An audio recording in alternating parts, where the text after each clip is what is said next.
We continue covering new bills filed in Frankfort. One high-profile topic the past few years has been sports betting. Local state representative Michael Meredith filed a bill this week in Frankfort to legalize sports wagering.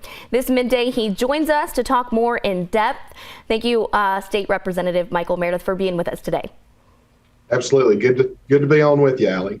Well, you filed House Bill 551 this week to legalize and regulate gambling on live sporting events besides just horse racing here in the Bluegrass State. Tell us a little more about that bill and why you intended to file it.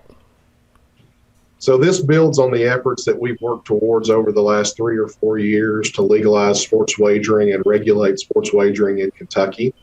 If you look, it's a marketplace that already exists in our state. We have tons of folks who are already partaking in some form of sports wagering, whether that be in the illegal and unregulated marketplace, or whether that be in registering accounts in jurisdictions just outside of our borders. 6 of the 7 border states have a sports wagering program where you can go across the state line, you can register an account, and any time that you're in their state, or if you drive to their state, you can place wagers there. We estimate, based on our research, that there's somewhere between $1 billion and $2 billion each year being bet in the current unregulated and illegal marketplace or through those out-of-state, out-of-jurisdiction sites that exist currently. So this is just bringing us into line with what about 36, 38 other states are already doing with having a regulated marketplace for sports wagering and allowing the state to be able to get a little tax off the top of it as well.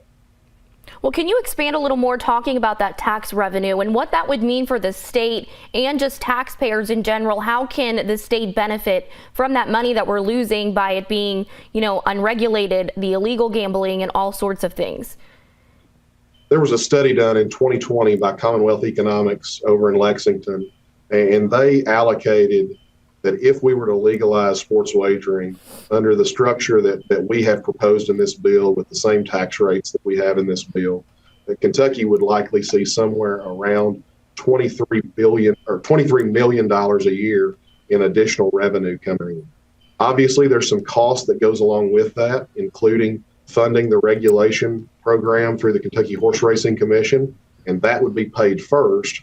But in the bill, we also make sure that the rest of the money left over after paying for the regulation would go to the Kentucky Permanent Public Pension Fund so that we could then take that money and invest it in the unfunded liabilities of our pension systems. Well, for some reason, this tends to be sort of a high-profile, big topic in the state. A lot of sports fans here. We have great sporting teams here that people want to bet on. Why do you think it is that we're getting such pushback on this bill? And what are you hearing there in Frankfort? We love our Hilltoppers in Bowling Green. We love our Wildcats. We love our Cardinals. So there's a lot of support for this. Actually, there was a poll done in 2022 that showed about 60% of voters in Kentucky are for sports wagering and legalizing sports wagering in the state. There are also, if you tell them that the money is going to go to the pension funds, that number rises to almost 70% of voters in Kentucky are for it. We'll have some pushback, obviously. There are folks that have moral thoughts about gaming and expanded gaming and what it does in the community. But again, I make the pitch on this bill that this is not about expanding gaming. It's about regulating gaming that already exists in Kentucky. And so I think we've got the votes in the House to pass this bill. And I feel like we're getting close to having the votes in the Senate to be able to move it on their side of the Capitol as well.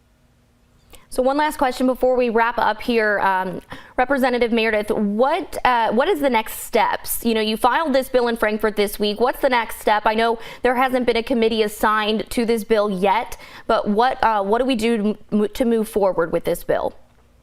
We've been working on this language for about 3 months with different stakeholders to make sure that we had this bill in as good a place as we could possibly get it before we filed it. We filed it on the last day to file bills. My expectation is that you'll see this bill referred at some point in the coming days to the House Licensing and Occupations Committee. And sometime within the next 2 weeks, we'll see that bill move. in that committee and then on to the House floor. All right. Well, thank you so much for everything, for joining us this midday and kind of clarifying what this bill means for people here in Kentucky. We appreciate you being with us. Thank you, Allie. Have a good day. Thank you.